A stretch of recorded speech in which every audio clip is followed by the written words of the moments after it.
할렐루야. 우리 하나님은 사랑이십니다. 아멘. 오늘도 하나님께서 우리와 함께 하시는 줄로 믿습니다. 오늘은 본문의 말씀을 통해서 우리의 가정에 영적 기념비를 세우자라는 제목으로 말씀을 증거하도록 하겠습니다. 우리 모두의 가정에 영적 기념비가 세워질 줄로 믿습니다. 어느 한 가정, 어느 한 사람의 삶 가운데 기념비가 세워지는 게 아니라 우리 모두의 가정, 순복음상교회라고 하는 교회 공동체 안에 있는 모든 성도들의 가정들마다 그 인생마다 하나님께서 예비하시고 준비하신 영적 기념비가 세워질 줄로 믿습니다. 그 믿음 가지고 열심히 영적 기념비를 세워보시길 바랍니다. 하나님 중심, 말씀 중심, 예배 중심의 삶으로 나아가는 영적 기념비를 굳게 세울 수 있는 우리 모두가 되시기를 바랍니다. 우리가 계속해서 9월달과 10월달은 영적 기념비를 세워라라고 하는 그 주제를 가지고 함께 열심히 또 달려가잖아요. 그렇죠? 그러면서 함께 나누는 말씀은 엘리야라고 하는 지극히 평범한 한 사람을 하나님께서 부르셔서 선지자로 택하셔서 그 한 사람을 통하여 북이스라엘, 이스라엘 땅 가운데 무너졌던 그 제단을, 영적 기념비를 다시금 세워나가는 그 말씀을 통하여서 우리도 그 말씀대로 나아가는 과정 가운데 그 말씀을 붙잡고 매주마다 각자의 삶 속에서 영적 기념비를 세워나가는 삶을 살아가는 그러한 삶을 살고 있잖아요. 그렇죠? 저 엘리야가 850대 1로 싸워서 어느 때까지 세상과 하나님 사이에서 머뭇머뭇하려느냐, 그 이스라엘 백성들을 깨우치고 다시금 하나님 앞에 영적 기념비를 세워나가듯이 우리도 그렇게 되기를 믿음으로 바라면서 매주 예배 드리면서 가정에서 그 영적 기념비를 세우고 계신 줄로 믿습니다. 아멘. 그래서 오늘 이어지는 오늘 본문의 말씀은 어떻게 이 말씀이 시작이 되는가, 우리의 가정 가운데 영적 기념비를 세워나가는 그 주제 아래서 오늘 본문의 말씀이 어떻게 시작을 하고 있는가 보면요, 우리 17장 17절을 보시면 이렇게 시작을 합니다. 이 일 후에, 이렇게 말씀이, 오늘 말씀이 시작되고 있습니다. 이제 앞을 보시면 돼요. 이 일 후에 어떤 일 후에 이제 오늘 본문의 말씀이 이어지고 있는가 하면, 이 일 후에 그 사르밧이라고 하는 곳에 가뭄이 들어서 먹을 게 없어서 힘들어하고 있던 그때에 사르밧 과부가 이제 조금 남은 기름과 조금 남은 가루를 가지고 떡을 해먹고 아들과 죽어야지라고 하는 힘들고 어려운 그때에 하나님께서 엘리야 선지자를 통하여 말씀대로 그 가정을 축복하신 줄로 믿습니다.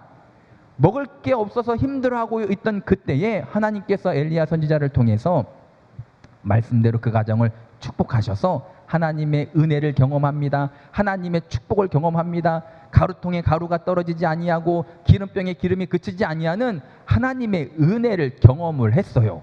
그런데 그 일 후에, 하나님의 은혜를 경험한 후에, 하나님의 축복을 경험한 후에 그 가운데 어떠한 일이 일어나게 되었는가 하면 우리 17절 말씀을 함께 읽어볼게요. 17절 우리 한 절 말씀을 함께 합독하도록 하겠습니다.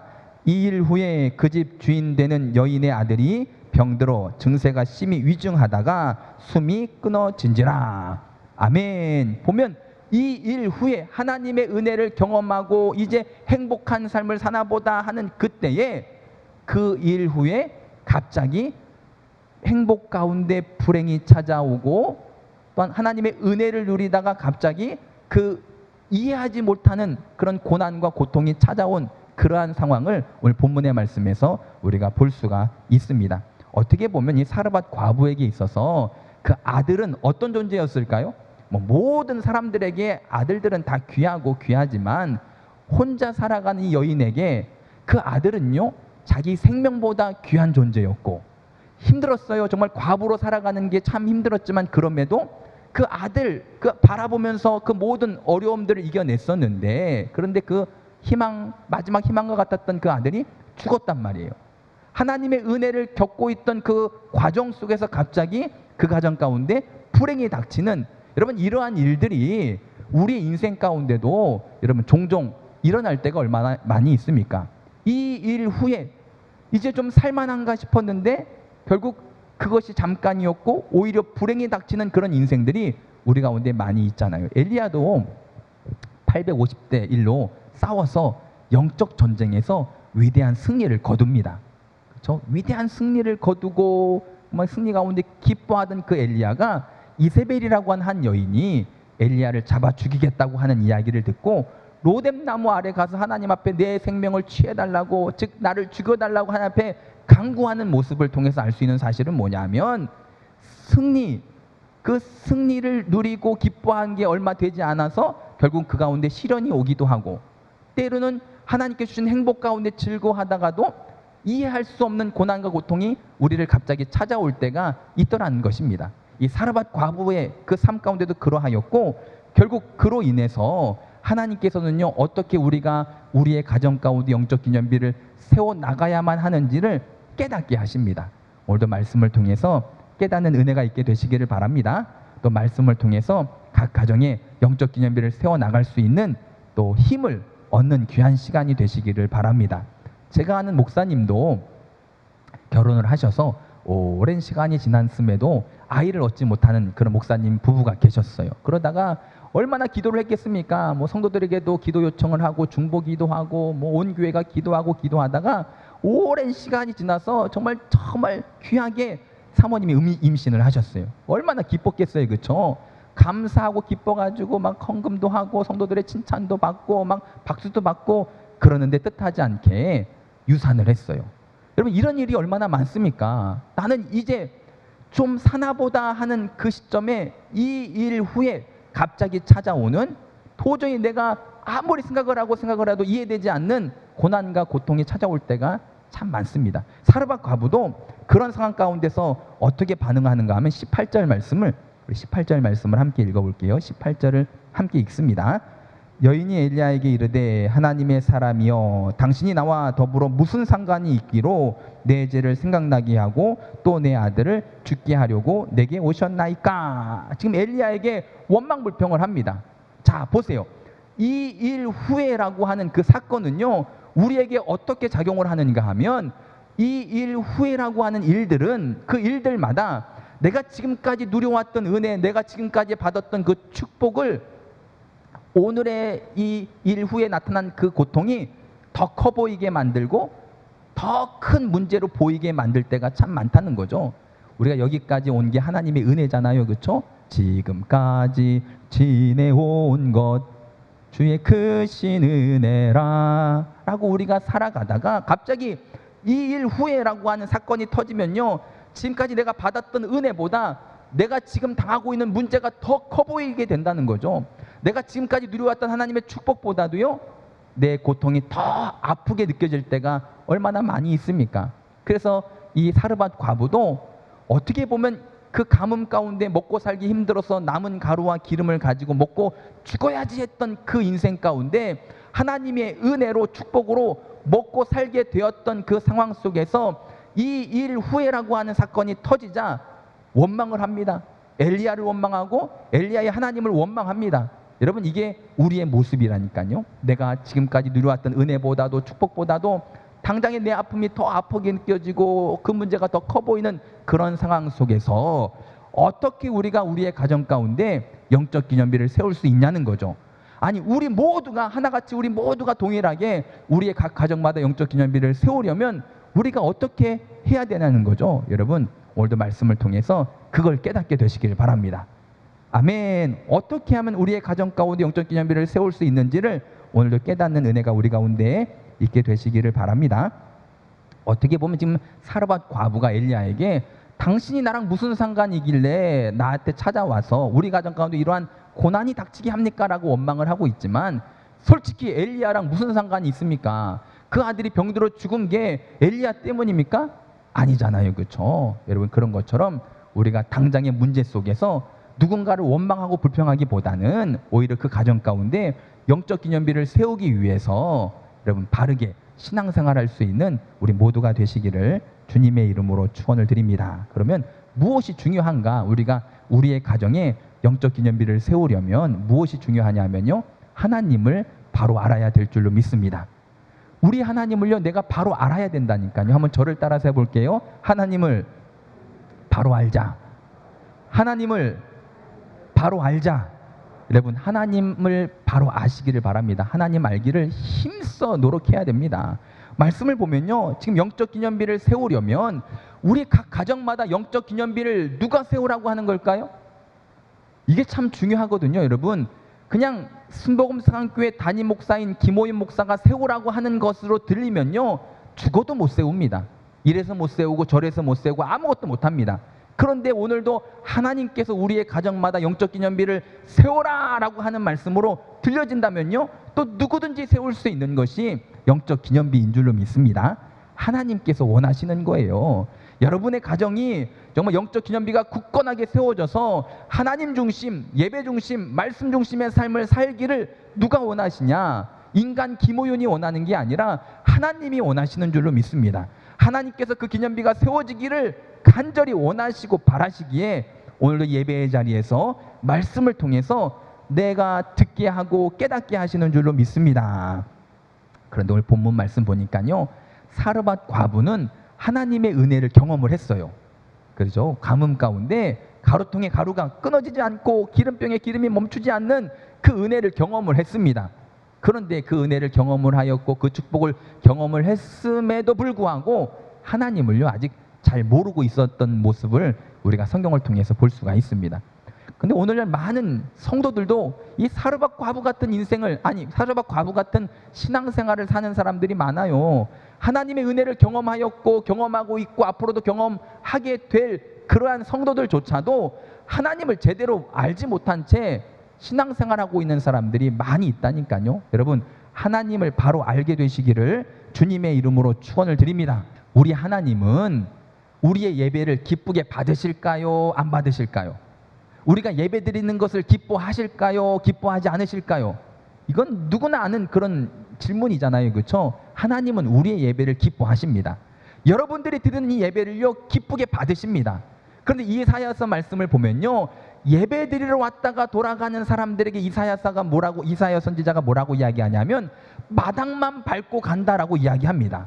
창세기에서 말씀 보면요, 가인의 예배와 아벨의 예배를 통해서 하나님이 받으시는 예배가 있고 받지 않는 예배가 있다라고 기록하고 있습니다. 시편의 말씀을 보면 다윗이 이렇게 고백을 합니다. 다윗이 누구입니까? 예배자로서 항상 예배 중심의 삶을 살았던 사람이 다윗이었음에도 불구하고 시편의 말씀을 보면요, 하나님께서 예배를 기뻐 받으시지 않는다라고 이야기를 합니다.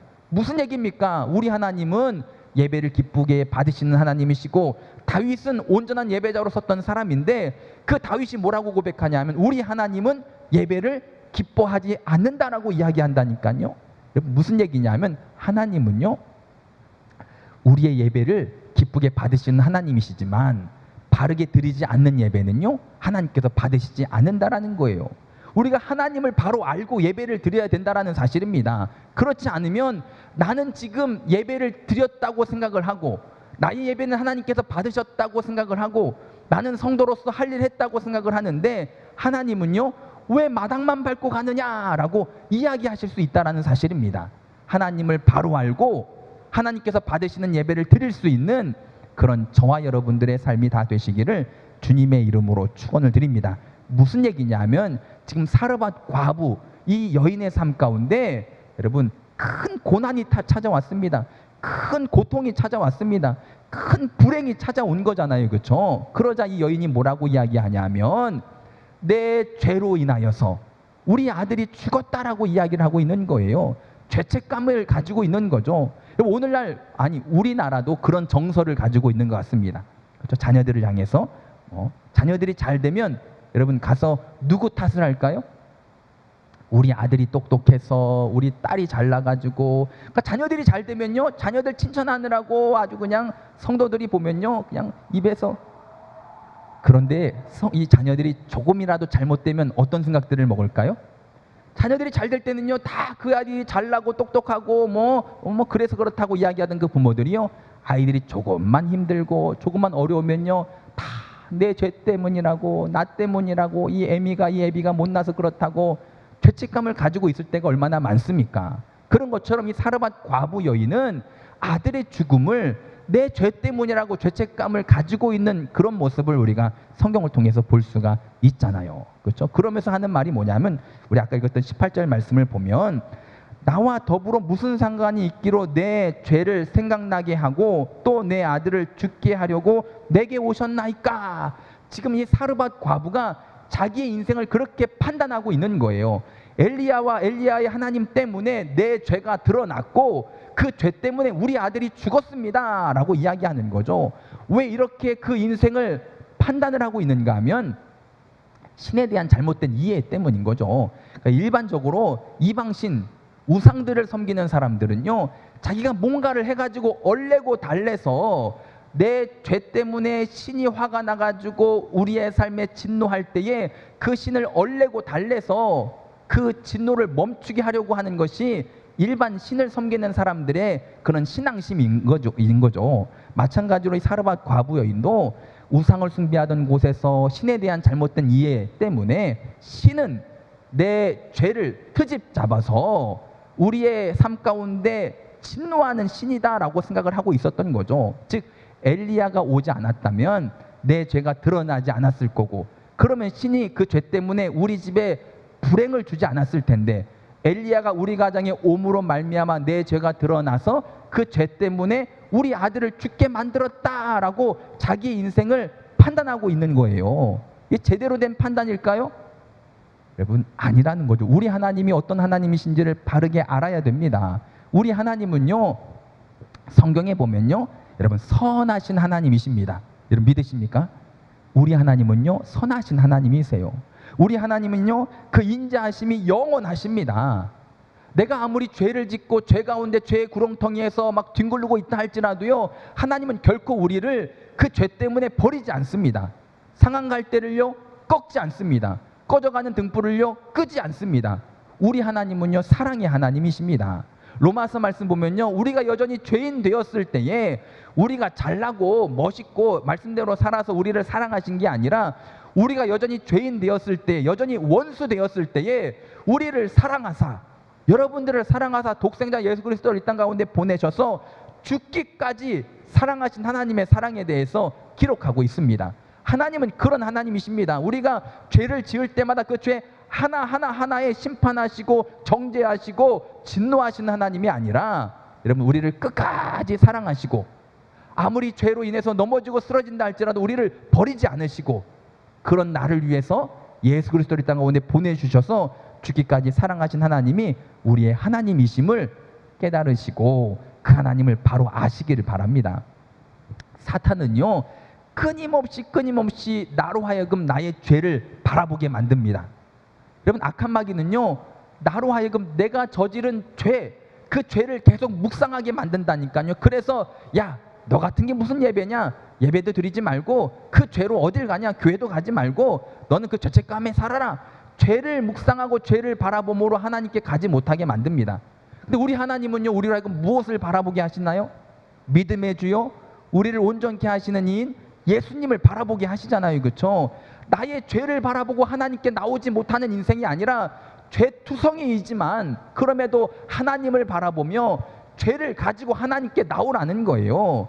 아무리 그 죄가 진하고 붉을지라도 하나님께서 깨끗이 씻어주시고 용서해 주시는 하나님이 우리의 하나님이신 줄로 믿습니다. 그래서 신앙생활에서 중요한 것은, 영적 기념비를 세우는 데 있어서 중요한 것은요, 내가 얼마나 오랫동안 신앙생활을 했느냐가 아니고, 내가 어떠한 직분을 가지고 있느냐가 아니고, 내가 얼마나 하나님을 알고 있느냐입니다. 하나님을 알아야 됩니다. 우리 하나님은요, 그래서 우리 삶 가운데 이 일 후회라고 하는 갑작스러운 어려움이 닥쳤을 때, 여러분, 죄책감을 갖지 마시길 바랍니다. 이건 내가 잘못해서 내 죄 때문이야 라고 하는 죄책감을 절대 갖지 마시기를 바랍니다. 이거는 세상 우상 숭배하는 사람들이 세상의 관점으로 나의 인생을 판단할 때 쓰는 방법이거든요. 우리의 성도들의 인생은요, 잘 되면 축복이고 안 되면 하나님의 징계고, 여러분 절대 그렇게 판단하지 마시기를 바랍니다. 나의 행복 속에도 하나님의 뜻이 있고요, 나의 고난 가운데도 하나님의 뜻이 있습니다. 그러기에 이건 내 죄 때문이다라고 하는 우상을 숭배하는 세상적인 관점으로 해석하지 마시고, 오히려 더 하나님의 뜻을 알려고, 나의 하나님을 알아가려고 노력할 수 있는 그런 저와 여러분들의 삶이 되시기를 바랍니다. 만약에 하나님이 죄 때문에 인간을 멸망시킨다면요, 다윗은요, 다윗의 삶을 살지 못했을 거예요. 우리가 잘 아는 것처럼 다윗은 얼마나 큰 죄를 지었습니까? 간음하는 죄를 지었고요, 살인하는 죄를 지었고요, 그 다윗 때문에 많은 사람들이 죽게 되는 죄를 지었습니다. 여러분, 죄 때문에 사람이 멸망당한다면 다윗은 멸망당했어야 되는 거예요. 근데 성경은 뭐라고 다윗의 인생을 기록하고 있는가 하면, 나와 마음이 합한 자다, 그렇죠? 내 뜻을 다 이루리라, 하나님 앞에 칭찬받았던 그러한 사람으로 그의 인생이 여러분 이 땅 가운데 남겨졌잖아요. 하나님은 죄 때문에 사람을 심판하고 멸망시키게 하는 하나님이 아니라, 죄를 회개하지 않을 때에, 죄를 하나님 앞에 가지고 나와서 자백하며 통회하며 회복하지 않을 때에, 상한 심령으로 하나님 앞에 나오지 않았을 때 그 영혼을 심판하시는 거지, 단지 죄 때문에 네 인생에 지금 문제가 닥쳤으니까 이건 하나님의 진노하심이야 라고 생각을 한다면, 이거는 절대로 잘못된 생각임을 여러분 깨달으시고 하나님을 제대로 알게 되시기를 주님의 이름으로 축원을 드립니다. 우리 하나님은요, 사랑의 하나님이신 거예요. 이 일 후에 여러분 그것을 세상적인 관점으로 판단하지 마시고 하나님의 마음으로 여러분 하나님의 뜻이 무엇인지를 알려고 노력하시기를 바랍니다. 그러면 어떻게 하면 하나님을 알 수 있을까요? 여러분 참 쉬워요. 하나님은요, 하나님을 이미 벌써 계시해 놓으셨어요. 우리 가운데 하나님, 내가 누구인지를 벌써 우리 가운데 자세하게 설명하셔서 우리 가운데 계시해 주셨다니까요. 그게 뭐냐? 하나님의 말씀이라는 거죠. 이 말씀을 통해서 내 인생을 비추어 보고, 이 말씀을 거울 삼아서 내 인생을 비추어 보고, 또 이 말씀으로 또 세상을 바라보시길 바랍니다. 내 인생만 말씀으로 보지 마시고 이 말씀으로 가정을 바라보시고 세상을 바라보시고 이웃을 바라보시고 말씀의 눈으로 세상을 바라보시길 바랍니다. 그리고 말씀대로 살아갈 때에 우리 가운데, 그러니까 인생이 불확실하면 불확실할수록 더욱더 우리는 하나님의 말씀을 붙잡아야 되는 거예요. 왜냐하면 이 말씀이 진리이고 이 말씀이 빛이고 이 말씀이 길이 되기 때문인 줄로 믿습니다. 그래서 영적 기념비를 세우려면, 우리 모두가 우리 모두의 가정 가운데 영적 기념비를 세우려면 하나님을 제대로 알아야 돼요. 하나님을 아시길 바랍니다. 나타나는 현상을 가지고 판단하지 마시고요, 우리 하나님을 제대로 알고 말씀에 뿌리를 내리고 말씀으로 승리하는 삶이 돼야 될 줄로 믿습니다. 두 번째로, 우리 모두의 가정에 영적 기념비가 세워지려면 어떻게 해야 될까요? 우리 두 번째는요, 우리 말씀 한번 읽어볼게요. 20절과 21절 우리 두 절 말씀을 함께 읽습니다. 여호와께 부르짖어 이르되 내 하나님 여호와여, 주께서 또 내가 우고하는 집 과부에게 재앙을 내리사 그 아들이 죽게 하셨나이까 하고 그 아이 위에 몸을 3번 펴서 엎드리고 여호와께 부르짖어 이르되 내 하나님 여호와여, 원하건대 이 아이의 혼으로 그의 몸에 돌아오게 하옵소서 하니. 아멘. 두 번째로, 어떻게 할 때 우리 모두의 가정에 영적 기념비가 세워질 수 있냐면요, 나의 하나님께 기도하시길 바랍니다. 그냥 누군가의 하나님께 기도하는 게 아니라 나의 하나님께 기도하시길 바랍니다. 20절 21절 말씀 보니까 엘리야가 뭐라고 기록하냐면, 나의 하나님 여호와여, 나의 하나님 여호와여 라고 하면서 간절히 부르짖어 기도하고 있는 것을 우리가 볼 수가 있어요. 지금 사르밧 과부는 당신이 나랑 무슨 상관이기에 당신이 우리 집에 와서 내 죄가 드러나서 그 죄 때문에 우리 아들이 죽게 만드십니까? 라고 원망불평할 때, 이 엘리야 선지자는 사르밧 과부의 원망에 반응해서 지금 이게 무슨 짓이냐고, 물에 빠져 죽어가는 사람 살려줬더니 보따리 내놓으라고 하냐고, 그럴 수도 있는 상황이었지만, 이 엘리야는요, 나의 하나님 여호와께 간절히 부르짖어 기도하는 것을 볼 수가 있습니다. 여러분 간절히 부르짖어 기도하시길 바랍니다. 나의 하나님 여호와께 간절히 부르짖어 기도하시길 바랍니다. 이제 지난주 중에 여의도 순복음교회 원로 목사님이신 이제 조윤기 목사님이 돌아가셨잖아요, 그렇죠? 이제 뉴스에도 나오고 계속 그랬는데, 우리 순복음 스타일의 기도, 우리 순복음만의 기도 스타일이 있잖아요, 그렇죠? 통성기도, 뜨겁게 하는 기도. 지금은 그래도 많은 장로교회들도 이 순복음 스타일대로 통성기도 하는 교회가 의외로 많더라고요. 뜨겁게 기도하는 교회가 많아졌어요. 그런데 초창기에는 우리가 이렇게 뜨겁게 기도하면 다른 교회나 다른 교회 성도들이 뭐라고 이야기했냐면, 꼭 그렇게 소리 질러야 되냐고, 우리 하나님이 귀가 먹으신 줄 아냐고, 조용조용 이야기해도 다 들으신다고 그렇게 이야기했던 때가 얼마나 많이 있어요, 그렇죠? 그런데요, 제가 경험상 신앙생활을 하면서 기도 생활을 하면서 제 경험상 여러분 누가 부르짖어 기도할까요? 간절한 사람이 부르짖어 기도하더라고요. 아니 간절하면요 부르짖어 기도하게 되어 있습니다. 아멘. 그런 게 무슨 얘기냐면 제가 그런 사람들에게 그런 얘기를 할 때가 많아요. 한번 경험해 보시라고. 간절함이 한번 그 가정 가운데 있어 보시라고. 그러면 안 부르짖고 버티겠냐고. 여러분 간절하면요 부르짖어 기도하게 돼 있잖아요. 그렇죠? 앞을 보지 못했던 소경이 예수님이 지나간다는 이야기를 들었어요. 여러분 지금껏 앞을 보지 못했고 이제 앞으로도 어떻게 될지 모르는 그런 상황 가운데서 예수님이 지나가신다는 이야기를 듣고 이 소경이 부르짖습니다. 다윗의 자손 예수여 나를 불쌍히 여겨달라고 부르짖을 때 사람들이 조용히 하라고, 앞도 보지 못한 사람이 이렇게 떠드냐고 막 빈잔을 주고 나무라고 해도 이 사람은요 간절함이 있었잖아요. 다윗의 자손 예수여 나를 불쌍히 여겨주소서 간절히 부르짖을 때 예수님이 그 기도를 들어 응답해 주신 줄로 믿습니다.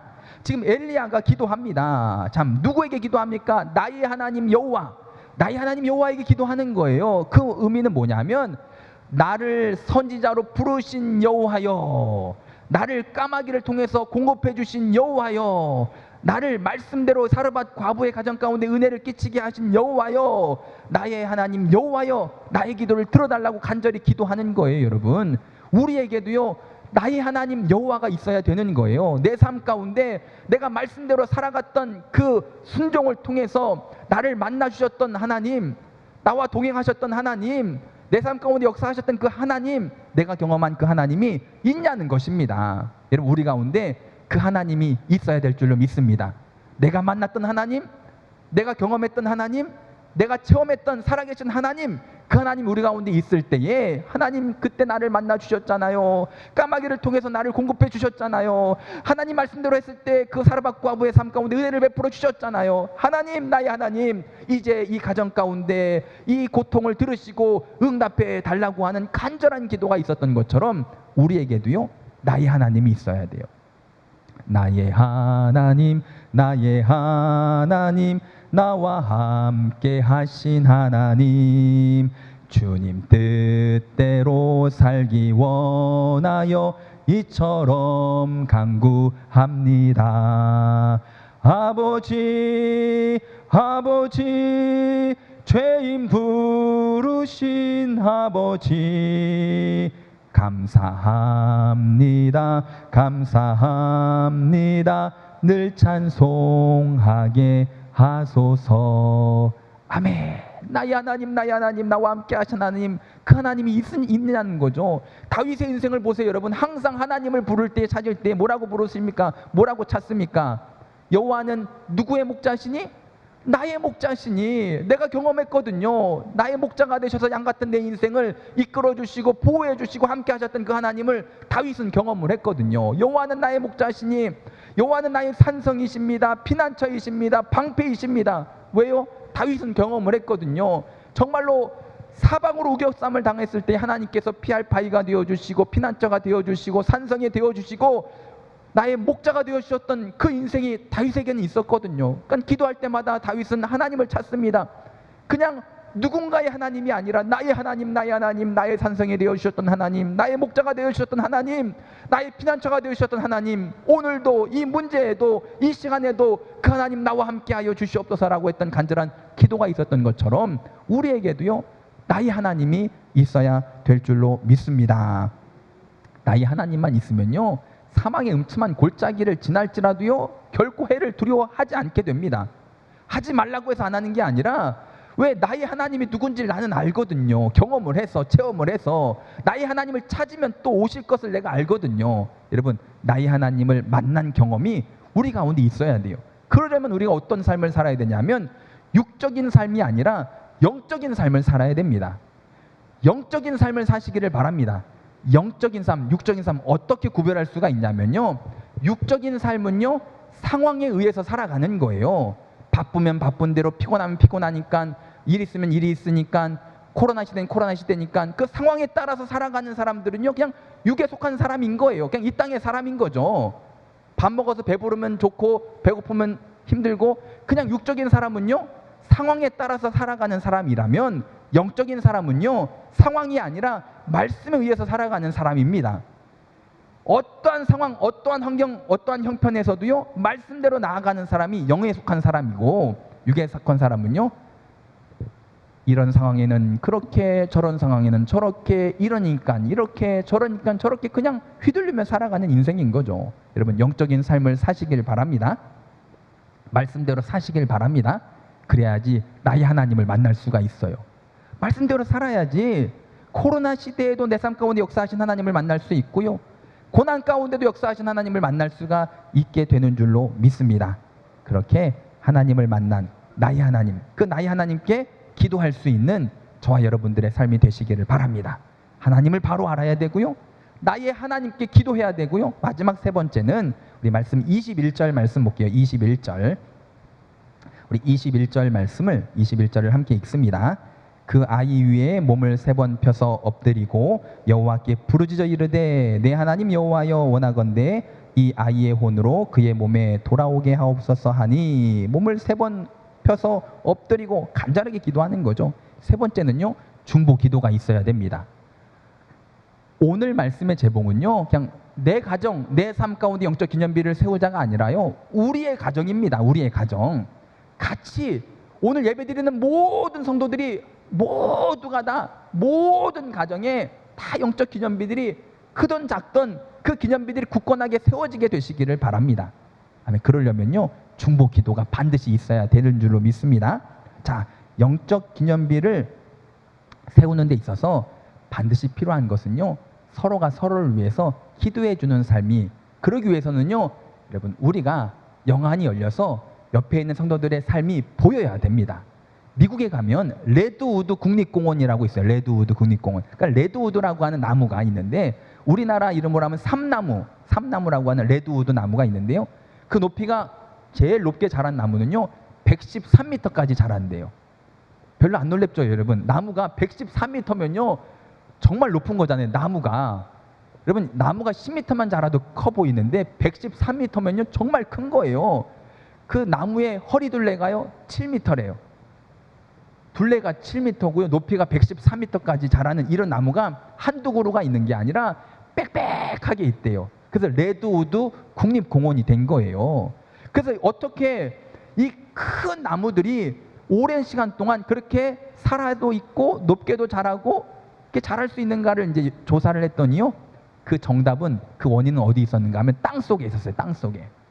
겉으로 드러난 이 나무가 높게 자라고 오래 자랄 수 있었던 이유는 땅 속에서 뿌리가 서로 막 얽히고 설키고 붙잡고 있어가지고 서로가 서로를 잡아주고 있는 거죠.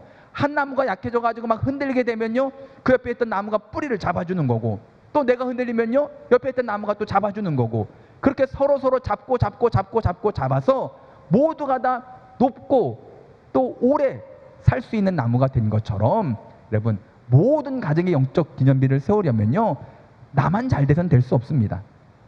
우리 가정은 다 교회 다니고 믿음의 가정이고 또 예배드리기 쉽고, 모여라 예배드리자 하면 다 예배드릴 수 있고, 너무 쉽게 되니까 그러다 보니 기도도 안 하게 되고, 여러분, 그러면 안 된다는 거죠. 우리의 가정은 쉽게 예배를 드릴 수 있어도 우리는요 볼 수 있어야 된다니까요. 옆에서 함께 신앙생활하고 있는 성도들이 혼자 힘겹게 짊어지고 가고 있는 그 고통이, 그 문제가 여러분 보여야 된다니까요. 나만 아니면 되는 게 아니라 내 가정, 우리 가정에만 예배 드리면 됐지가 아니라 힘들게 예배 드리고 있는 그 단 한 번의 예배를 힘들게 드리는 가정이 얼마나 많습니까? 아니, 그 한 번도 드리지 못하고 막 마음속에 막 안타까워하는 성도들이 얼마나 많습니까? 그런 성도들이 보여야 된다니까요. 예배 잘 드리고 있는 내 인생, 우리 가정만 보일 게 아니라 옆에서 정말 혼자서 그 짐을 짊어지고 고통 가운데 힘들어하고 있는 사르밧 과부가 그 죽은 아들을 우여잡고 고통 가운데 있을 때, 여러분, 이 엘리야 선지자처럼, 엘리야 선지자는요, 엘리야 선지자 때문이 아니잖아요, 그렇죠? 지금 사르밧 과부는 왜 당신 때문에 하지만 솔직히 그 아이가 병들어 죽은 거하고 엘리야하고 무슨 상관이 있습니까? 하지만 방관하지 않았습니다. 또한 이 여인이 내 죄 때문에 죽었다고 할 때, 맞아, 네 죄 때문이야, 정죄하지도 않았습니다. 어떻게 했을까요? 그 여인의 고통을 나누었잖아요. 나누어서 자기가 짊어졌잖아요. 다른 성도들의 아픔과 또 고난과 고통을 나누어서 짊어질 수 있는 가장 좋은 방법이 뭐냐? 그게 바로 기도라니까요. 여러분 기도밖에 없습니다. 성도들의 아픔을 나누어서 갈라디아서 6장 2절 말씀 보면요, 너희가 짐을 서로 지라. 여기서 말하는 짐은요, 혼자 감당할 수 없는 짐을 의미합니다. 혼자서 힘들게 예배 드리려고 몸부림치고 힘들게 살아가는 믿음 약하거나 혼자 신앙생활하는 성도들이 보여줘야 된다니까요. 그 짐을 나누어 줘야 된다니까요. 어떻게 해요? 기도해야죠. 내 기도뿐만이 아니라 그들의 기도의 제목이 나의 기도의 제목이 되어서 함께 기도하는 삶이 반드시 우리 가운데 있어야 될 줄로 믿습니다. 여러분, 그렇게 같이 세워나갈 때 내가 세운 영적 기념비도 굳건히 세워지고요, 또 그들의 영적 기념비도 굳건히 세워지는 거예요. 우리 교회가 영적 공동체 안에서 우리 모든 가정이 그렇게 기념비가 세워지게 되시기를 바랍니다. 그러려면요, 여러분 이제라도 옆에 있는 성도들의 기도의 제목이 보여져야 됩니다. 그들이 혼자 힘들게 짊어지고 가고 있는 그 고난이, 고통이, 아픔이 보여져야 됩니다. 그리고 그 고통을 내가 안고 엘리야 보세요. 그 위에 몸을 3번 접어가면서 간절하게 기도했듯이 이제 기도의 자리에서 여러분 그것을 기도의 제목 삼아서 기도함으로 그들의 가정에도 영적 기념비가 세워질 수 있도록 우리가 그 고난을 나누어 짊어지고 갈 수 있는 우리 세강교회 각 지체들이 다 되시기를 주님의 이름으로 축원을 드립니다. 말씀을 정리하면 여러분 우리 모두의 가정에 영적 기념비가 세워지게 될 줄로 믿습니다. 그런데 문제는 이 일 후회라고 하는 일들이 너무 종종 자주 일어나고 있는 거예요. 은혜 가운데 막 감사하고 있는데 갑자기 생각지 못했던 이해되지 않는 일들이 빵빵 터져서 지금까지 받았던 은혜는 온데간데 없이 다 사라지고 이 문제만 커 보이고 이 고통만 내 앞에 아픔이 될 때가 얼마나 많습니까? 여러분 그럴 때 우리가 조심해야 될 게 뭐냐면 사탄의 꾀임에 빠져서 죄책감에 빠져서 허우적대지 마시고요, 하나님을 바로 아시길 바랍니다. 하나님의 뜻이 무엇인지, 하나님의 섭리가 무엇인지, 하나님은 왜 나에게 이런 일을 허락하셨는지를 먼저 하나님을 알려고 노력하시기를 바랍니다. 그러려면 말씀밖에 없다는 거죠. 말씀 붙잡고 승리하시길 바랍니다. 세상의 관점으로 잘된 건 축복이고 안 된 건 저주다라고 생각하지 마시고 여러분 하나님의 뜻이 무엇인지 하나님을 알아가려고 노력하시길 바라고요.